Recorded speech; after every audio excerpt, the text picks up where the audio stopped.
Hello my dear students, मैं आपका अपना मिश्रा सर। कैसे हैं आप लोग? जैसा कि आपको पता है कि इसके पहले वाले एपिसोड में, पहले वाले वीडियो में हमने अपने यूट्यूब चैनल्स पर लाइट चैप्टर्स का बहुत सारा पार्ट्स का टॉपिक करवाए थे। ठीक है, तो आज का जो हमारा टॉपिक्स है उसी लाइट चैप्टर से, क्लास 10th का लाइट चैप्टर से रिलेटेड है, जिसमें कि हमने लास्ट वीडियो तक किया था रिफ्रैक्टिव इंडेक्स के बारे में टीचिंग किया था। ठीक है, पढ़ाया था। रिफ्रैक्टिव इंडेक्स से रिलेटेड जो भी न्यूमेरिकल्स था उसको भी हम करवाए थे। और आज का जो मेरा टॉपिक्स है वो है आपका लाइट चैप्टर से लेंस के बारे में, प्लस डायग्राम के बारे में, प्लस मैग्निफिकेशंस के बारे में। ठीक है, ये सारा मतलब लगभग आज का बहुत सारा क्लियर टॉपिक होने वाला है। देखो, जैसे सबसे पहले हम लोग लेंस के बारे में देखते हैं, है ना। तो लेंस दो टाइप का मुझे पढ़ना है। ठीक है, पहला होता है आपका कॉनकेव लेंस। आराम से देखो ये कॉनकेव लेंस। तो कॉनकेव लेंस का डायग्राम आपको समझना पड़ेगा, है ना।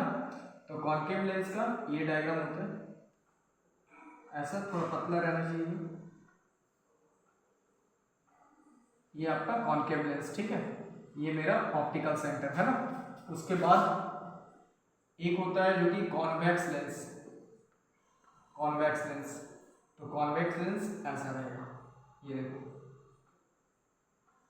ऐसा, ये ऑप्टिकल सेंटर है ना। तो ये दोनों कॉन्वेक्स लेंस पर हम लोग इमेज देखेंगे और कॉन्केव लेंस पर भी हम लोग अपना रे डायग्राम्स देखेंगे। ठीक है, तो सबसे पहले इसको हम लोग रद्द करते हैं, आप नोट कर लो।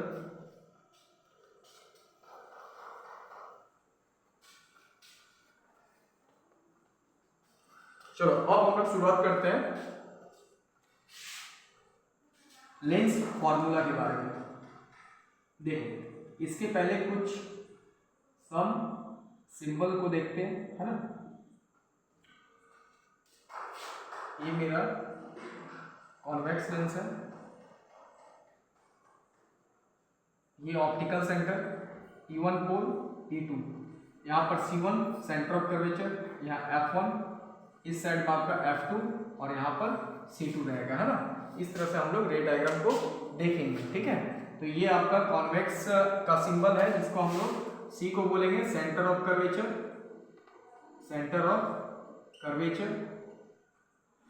F को बोलेंगे प्रिंसिपल फोकस, ठीक है। और ये जो P है ना, ये आपका पोल है। ठीक है, तो ये सारे सिंबल्स के बारे में हम लोग सीखे पहले, है ना। इसके बाद अब हम लोग आते हैं मेनली, देखो, हाँ, लेंस फॉर्मूला का आपको जरूरत पड़ेगा। लेंस फॉर्मूला, तो ये हमेशा याद रखना, लेंस फॉर्मूला क्या होता है, 1/v minus 1/u equal to 1/f। मतलब हमने आपको मिरर फॉर्मूला बताया था ना, 1/v plus 1/u equal to 1/f, वो मिरर फॉर्मूला था। सिर्फ माइनस लगा दोगे तो वो आपका लेंस फॉर्मूला है ना। इसको हम लोग डिराइव भी कर सकते हैं, बट इसका डेरिवेशन आप इंटर में जरूर सीखोगे। ठीक है, इसका डेरिवेशन है ना। तो अब देखो यहाँ पर इसमें v क्या है, v को बोलेंगे इमेज डिस्टेंस, v को बोला जाता है इमेज डिस्टेंस। u को बोलेंगे ऑब्जेक्ट डिस्टेंस, u को क्या बोलेंगे, ऑब्जेक्ट डिस्टेंस। ठीक है, और f को बोलेंगे फोकल लेंथ, f को क्या बोलेंगे, फोकल लेंथ, है ना। तो पहले आप लोग इसको नोट करो, फिर हम लोग लेंस फॉर्मूला को ड्राइव भी करके देखेंगे।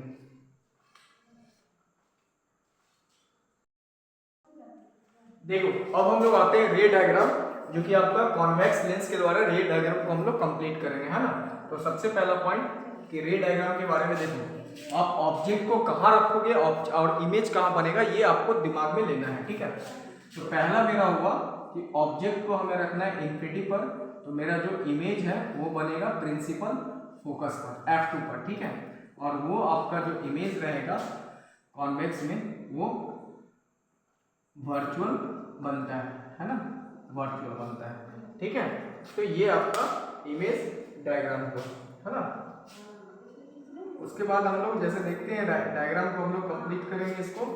अब देखो, बहुत ही पॉइंट साइज का बनेगा, मतलब इसको हम लोग पॉइंट साइज लेकर के चलेंगे, पॉइंट साइज बहुत छोटा। जैसे देखो,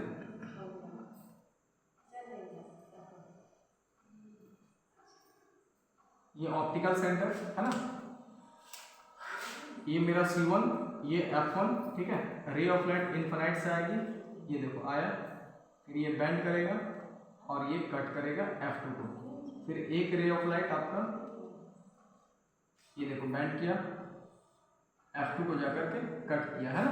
तो ये आपका इमेज तैयार किया यहाँ F2 पर, ठीक है। उसके बाद देखो सेकंड वाला क्या होगा कि U आपका रहेगा इन्फिनिटी टू C1 के बीच में, तो आपका जो V जाएगा वह F2 और C2 के बीच में, है ना। उसके बाद देखो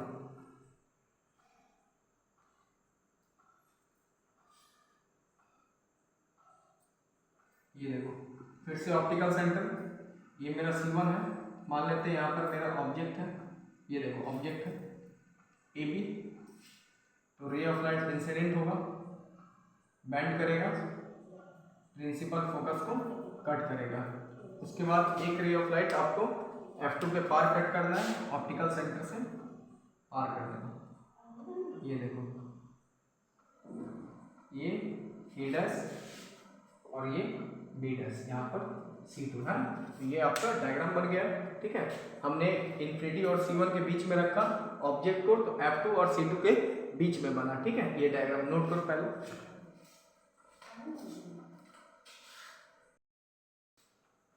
देखो थर्ड वाला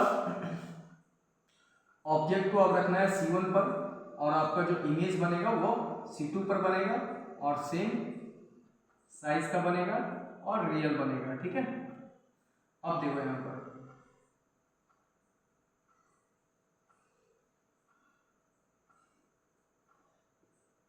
ऑप्टिकल सेंटर, ये मेरा C1 मेरा F2, तो आपका जो ऑब्जेक्ट है वह AB है ना, C1 पर है, तो इमेज मेरा C2 पर बनेगा। सबसे पहले रे ऑफ लाइट इंसिडेंट होगा, फिर ये बेंड करेगा, रिफ्रैक्ट होगा F2 पर। उसके बाद ऑप्टिकल सेंटर से कट करना और जहाँ पर मिलेगा तो A डैश B डैश, यही मेरा C2 है ना, ठीक है। उसके बाद फोर्थ नंबर में अब U को आपको रखना है C1 और F1 के बीच में, तो जो आपका इमेज जाएगा वो जाएगा आपका C2 और इन्फिनिटी के बीच में और इमेज आपका रियल बनेगा। ये देखिए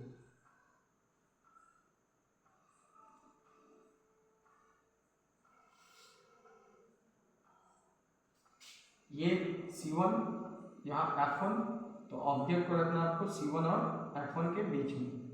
ये भी ऑब्जेक्ट रखें, इंसिडेंट होगा, फिर ये रिफ्रैक्ट करेगा, ये मेरा F2।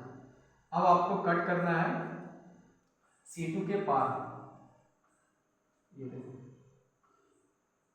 ये मेरा C2, यहाँ मेरा कट पॉइंट मिला, लगभग cut point A dash B dash, तो ये मेरा इमेज बना है ना। चलो नोट करो इसको।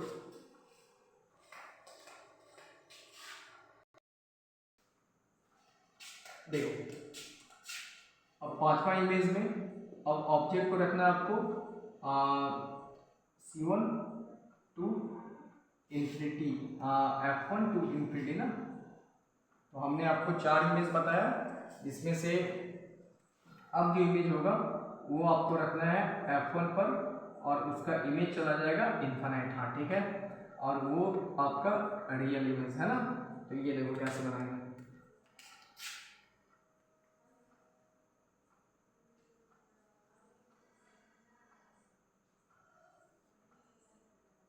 Optical centre P1 P2 C1 F1 है ना। उसके बाद देखो कहाँ रखना है, F1 पर रखना है AB, तो रे ऑफ लाइट इंसिडेंट हुआ, बैंड करेगा, ये चला गया F2 पर और कट मत करना, ये इन्फिनिटी पर जाकर के बनेगा, ये इन्फिनिटी है ना, ये मेरा C2। तो आपका जो इमेज तैयार हुआ वह इन्फिनिटी पर, कब, जब आपने प्रिंसिपल फोकस पर रखा, ठीक है। 6 नंबर में अब U को रखना है F1 और P1 के बीच में, तो जो आपका इमेज बनेगा वह सेम साइड में बनेगा, ठीक है, same side on the lens, ठीक है। और वो जो इमेज बनेगा वो आपका लार्ज इमेज बनेगा, है ना। देखो कैसे,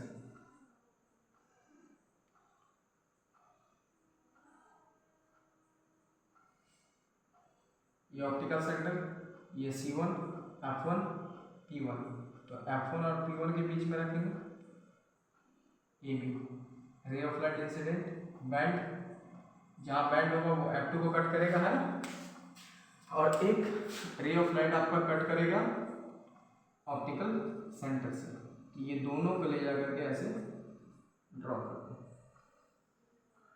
ये आपका A1 B1 है ना।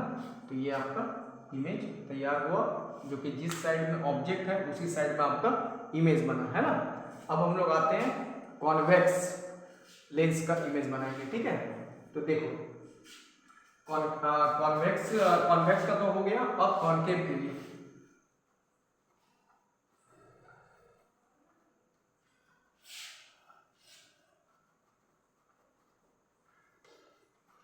देखो, अब आपका जो इमेज है वो बनाएंगे हम लोग कॉन्केव लेंस के लिए। तो इमेज बाय कॉन्केव लेंस, ठीक है। ये देखो, तो सबसे पहले कॉन्केव लेंस बनाए। ये मेरा ऑप्टिकल सेंटर, ये P1 और ये P2, है ना। तो आपको जो ऑब्जेक्ट रखना है वो इसी साइड में आप ऑब्जेक्ट रखोगे, ये देखो A B, है ना। तो रे ऑफ लाइट जो आपका इंसिडेंट होगा वो देखो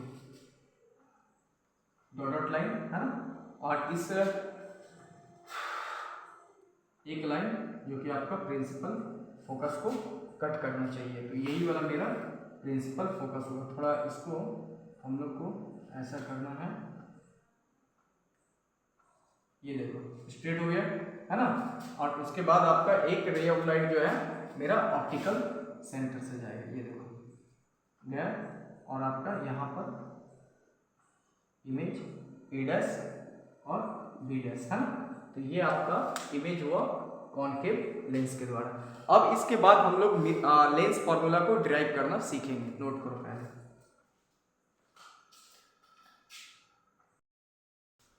देखो अब हम लोग आते हैं लेंस फॉर्मूला को कैसे डिराइव कर सकते हैं उसको सीखते हैं। देखो क्वेश्चन है मेरा कि प्रूव लेंस फॉर्मूला। तो लेंस फॉर्मूला आपका क्या होता है, 1/v minus 1/u equal to 1/f, है ना। अब देखो यहाँ पर सबसे पहले डायग्राम बनाना होगा। तो डायग्राम कैसे बनाएंगे हम लोग, ऑब्जेक्ट को रखेंगे इन्फिनिटी और C1 के बीच में, ये देखो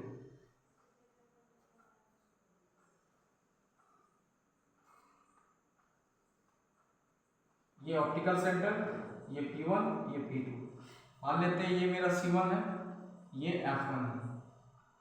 तो इन्फिनिटी और C1 के बीच में ऑब्जेक्ट है AB, ठीक है। अब देखो, अब रे ऑफ लाइट इंसिडेंट होगा, बेंड करेगा और ये F2 को कट करेगा। एक रे ऑफ लाइट ऑप्टिकल सेंटर से जाकर के इसको मिला देना है। तो यही जो है मेरा A' B' इमेज तैयार हुआ, है ना। और यहाँ पर देंगे C2, ठीक है। अब उसके बाद देखो, अब एक 90 डिग्री नॉर्मल ऑप्टिकल सेंटर से, ये मेरा 90 डिग्री, ठीक है। अब एक बात देखो यहाँ, तो ये जितना एंगल बनेगा उतना ही एंगल ये भी बनेगा, वर्टिकली अपोजिट एंगल से होगा, है ना। उसके बाद देखो यहाँ पर ये भी मेरा थीटा और ये भी मेरा थीटा, यहाँ तक तो समझ में आ गया।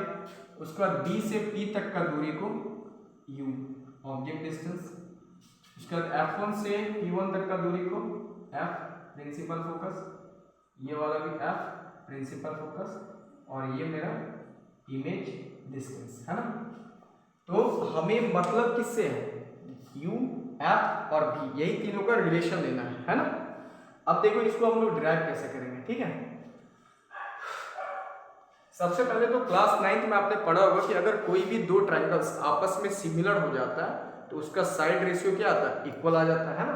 तो अब देखो यहाँ पर, तो लिखेंगे from triangle ABO, optical centre यहाँ ले लो O, and triangles A dash O B dash, A B O और A dash B dash O, ठीक है। अब इसको सिमिलर करेंगे तो angle A B O equal to angle B dash A dash O 90 degree, ठीक है। उसके बाद एक और तो ए ओ बी और एक आ जाएगा A dash O B dash theta, जो कि वर्टिकली ऑपोजिट एंगल। तो मेरा ये जो ट्राइंगल्स है ये मेरा सिमिलर हो गया, A dash O B dash किससे हुआ तो एंगल एंगल सिमिलरिटी से, है ना। अब उसके बाद देखो जब दो ट्राइंगल्स आपस में सिमिलर हो जाए तो साइड रेशियो इक्वल, तो कौन सा साइड लेंगे A B by A dash B dash, A B by A dash B dash और लेंगे B O by O A dash. अब इसको ऊपर कर दो ए डैश बी डैश, अब बाय हो जाएगा A B O A dash O A dash, ठीक है। अब बाय हो जाएगा तुम्हारा बी ओ है ना, ये इक्वेशन 1, ठीक है। अब देखो अब हम लोग आते हैं दूसरा ट्राइंगल से, तो फ्रॉम ट्राइंगल यहाँ देखो इसका नाम दे दो M O F two and triangle A dash F two B dash. इसको कैसे करेंगे एम ओ एफ टू बराबर एम ओ एफ टू बराबर B dash A dash F two, B dash A dash F two, ये है 90 degree. उसके बाद M F two O बराबर A dash F two B dash, ये मेरा theta. फिर से triangles M O F two similar हो गया, A dash F two B dash, किससे हो रहा है एंगल एंगल सिमिलरिटी से, है ना। तो जब दो ट्राइंगल फिर से आपका सिमिलर किए और साइड रेशियो क्या करेंगे इक्वल, तो यहां पर देखो तो साइड है एम ओ बटे ए डैश बी डैश और O F two by F two A dash. तो यहां ध्यान दो ए डैश बी डैश को ऊपर किए एम ओ को नीचे, तो एम ओ किसके बराबर है ए बी का और एफ टू ए डैश, अब बाय हो जाएगा ओ एफ टू, इक्वेशन तुम्हारी। पहले इसको नोट करो।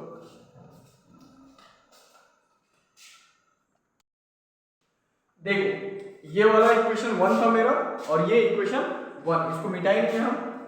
देखो तो यहां लिखेंगे फ्रॉम इक्वेशन 1 एंड 2 से, इधर देखो तो A dash B dash by A B और यहाँ पर भी A dash B dash by A B cancel करेंगे तो मेरे पास बचेगा O A dash by B O और उधर से लेंगे तो F two A dash by O F two. अब देखो यहाँ पर तो O A dash by B O equal to F two A dash, इसको चेंज करेंगे तो ओ ए डैश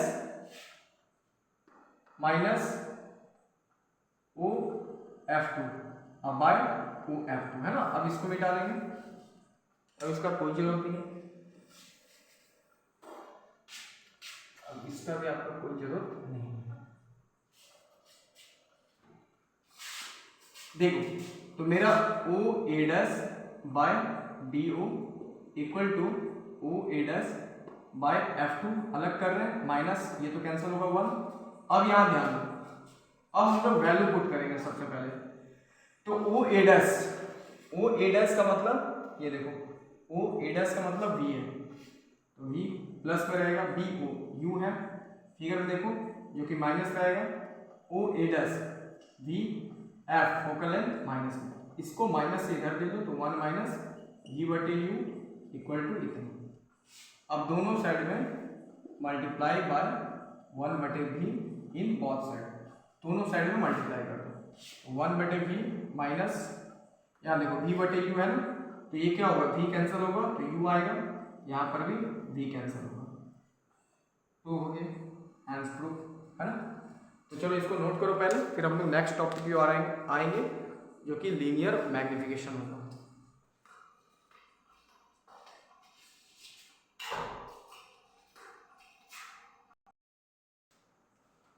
अब देखो, अब हम लोग आते हैं लीनियर मैग्निफिकेशन, है ना। तो मैग्निफिकेशन के बारे में देखो, लेंस के लिए, किसके लिए है, लेंस के लिए। देखो मैग्निफिकेशन का मतलब क्या होता है कि height of the image to the height of the object, दोनों का रेशियो को मैग्निफिकेशन बोलते हैं, या फिर image distance by object distance को भी मैग्निफिकेशन बोलते हैं। तो आपका 10th के लिए तो इतना जरूरी है, तो सीधा हम लोग लिखेंगे कि the ratio of image distance to object distance is called magnification, या फिर आप एक और डेफिनेशन दे सकते हो कि ratio of height of image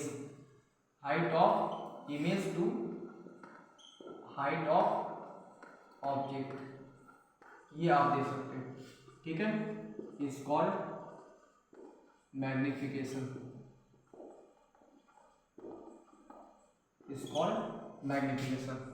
ठीक है। तो अब मैग्निफिकेशन को डिनोट किससे करेंगे हम लोग, m से। तो it is denoted by small m। Magnification का भी कोई यूनिट नहीं होता है, यूनिटलेस होता है ना, कोई यूनिट नहीं होगा। अब देखो, तो m इक्वल टू फॉर्मूला होगा h'/h, या फिर m इक्वल टू v/u, है ना। तो आप h'/h equal to v/u equal कर सकते हो, न्यूमेरिकल्स में जॉब पड़ेगा, ठीक है। अब उसके बाद देखो यहाँ पर, जैसे 1/v minus 1/u equal to 1/f lens formula होता है, इसको हम लोग रिलेशन चेंज कर सकते हैं। कैसे, तो आप एक बार multiply by v in both side, दोनों साइड में मल्टीप्लाई करो, 1/v into v, 1/u into v, 1/f into v। तो v भी कैंसिल हुआ, तो 1 minus v/u equal to v/f। तो माइनस से उधर ले लो, इसको इधर ले लो, तो 1 minus v/f equal to v/u, और यही v/u आपका क्या है, m है, मैग्निफिकेशन 1 माइनस v/f, ये आपका मैग्निफिकेशन आया ना। तो इसमें मैग्निफिकेशन, फोकल लेंथ और इमेज डिस्टेंस के बीच में एक रिलेशन आया है ना, नोट करो पहले।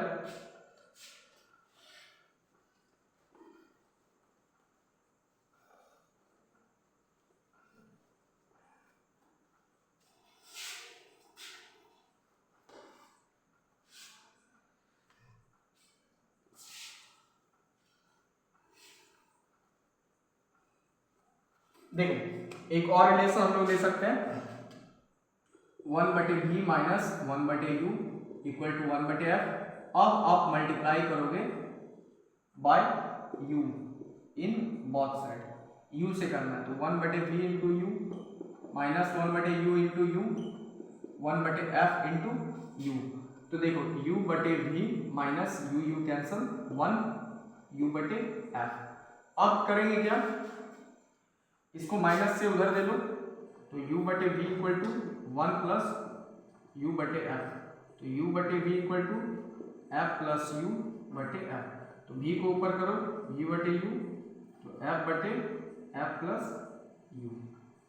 ये भी आपका मैग्निफिकेशन का फॉर्मूला है। तो v/u इक्वल टू लिखेंगे m equal to f/f plus u। ये भी आप ले सकते हो। दोनों में फर्क क्या होगा, दोनों अलग अलग न्यूमेरिकल्स के लिए, इसमें m v और f, और इसमें m f और u का रिलेशन है ना। तो ये दोनों फॉर्मूला इंपॉर्टेंट है पॉलिटेक्निक्स एग्जाम के लिए भी, ठीक है। अब हम लोग इसके बाद आते हैं इक्विवेलेंट लेंस के बारे में और पावर ऑफ लेंस के बारे में।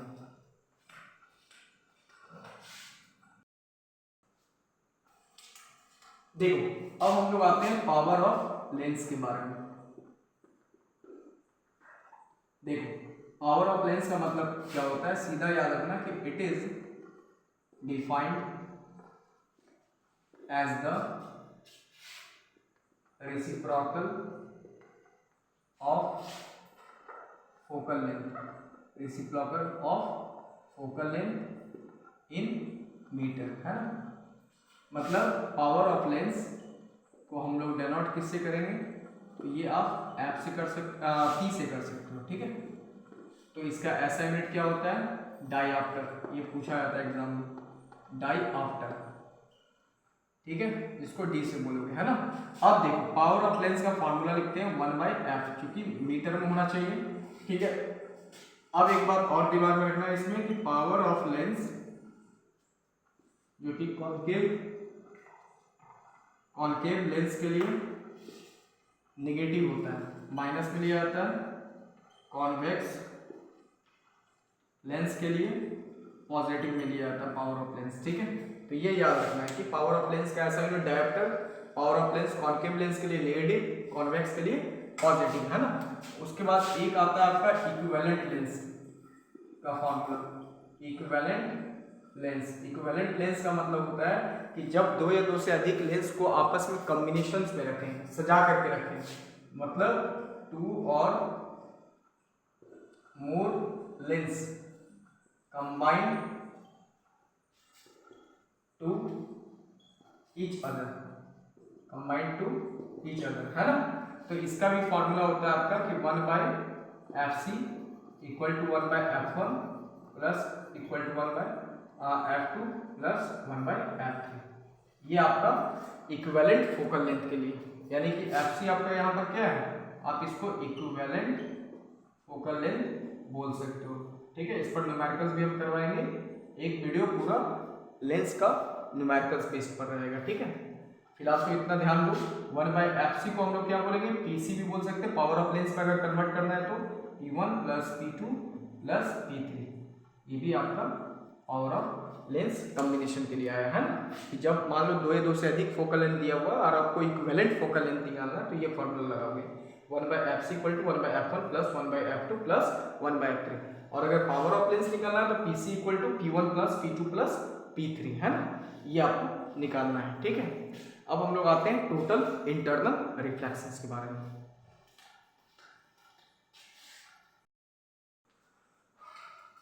देखो अब आते हैं हम लोग टोटल इंटरनल रिफ्लेक्शन के बारे में। What is the total internal reflection?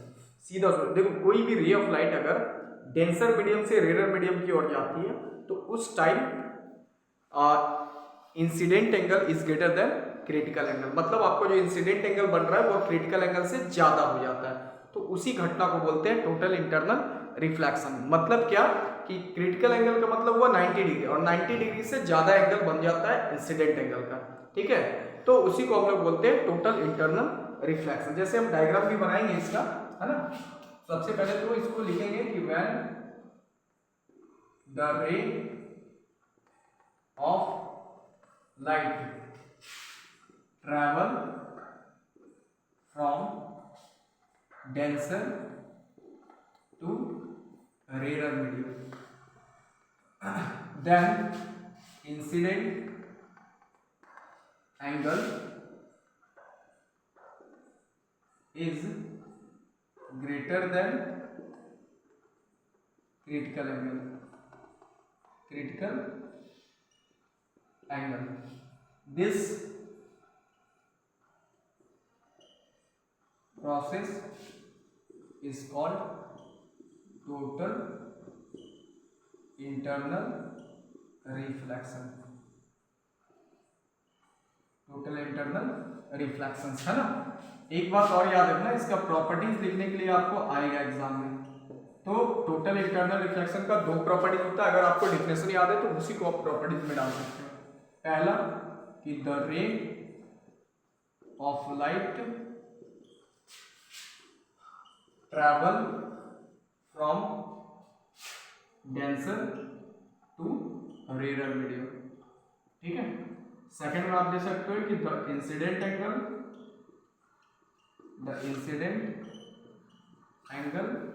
Is greater than critical angle, greater than critical angle, ठीक है। ये पहले नोट करो, फिर हम इसको डायग्राम बनाएंगे। आप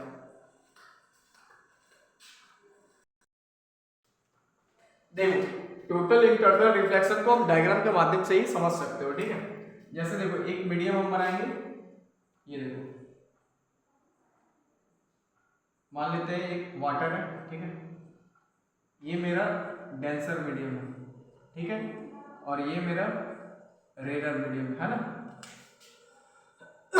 अब यहाँ देखो, अब सबसे पहले एक नॉर्मल देंगे, ठीक है, ये अब रे ऑफ लाइट इंसिडेंट हुआ, तो इंसिडेंट कहाँ से आ रहा है, रेयर से, तो ये इस लाइन में जाना चाहिए, लेकिन नहीं जाके ये बैंड करेगा। और थोड़ा नज़दीक करते हैं तो और थोड़ा बैंड करेगा, और थोड़ा नज़दीक जाएंगे नॉर्मल के तो बहुत सटा हुआ बैंड करेगा। तो एक समय ऐसा होता है कि आपको, एक समय ऐसा होगा कि आप रे 90 डिग्री का एंगल से इसको पार करें, तो क्या होगा, ये कुछ एंगल से इधर रिफ्रैक्ट कर जाएगा। मतलब देखो हो क्या रहा है, यहाँ से यहाँ तक 90 डिग्री, और ये जो रिफ्रैक्ट किया मान लेते हैं 2 डिग्री से किया, ठीक है। तो आप देखो कि 90 डिग्री और प्लस 2 डिग्री कितना हुआ, 92 डिग्री। तो ये आपका हुआ क्रिटिकल एंगल, क्रिटिकल एंगल, और ये मेरा बन गया इंसिडेंट एंगल। मतलब अब जो आप यहाँ देख रहे हो इमेज, ठीक है, तो ये डेंसर से आ रहा है, किससे आ रहा है, ये डेंसर से आ रहा है ना। तो डेंसर से आ रहा है तो वो कितना डिग्री का एंगल पे आ रहा होगा, टोटल आपका कितना हुआ 92 डिग्री का एंगल से आपको दिखेगा। तो लेकिन ऑब्जेक्ट जो आपका है वो कितना डिग्री पर है, 90 डिग्री पर, लेकिन दिख कितना डिग्री से रहा है, 92 डिग्री से। तो वही तो बात हुआ ना कि incident angle greater than critical angle. समझ में आया बात? तो that is the total internal reflection, ठीक है। अब हम लोग अपना वीडियो को हम कंक्लूड करते हैं, ऑफ करते हैं, ठीक है। लाइट का रिफ्रैक्शंस ऑफ लाइट कंप्लीट हुआ मेरा, और नेक्स्ट वाले वीडियो में हम लोग न्यूमेरिकल्स की ओर बढ़ेंगे, है ना, थोड़ा सा ह्यूमन आई के बारे में, ठीक है। चलो थैंक यू।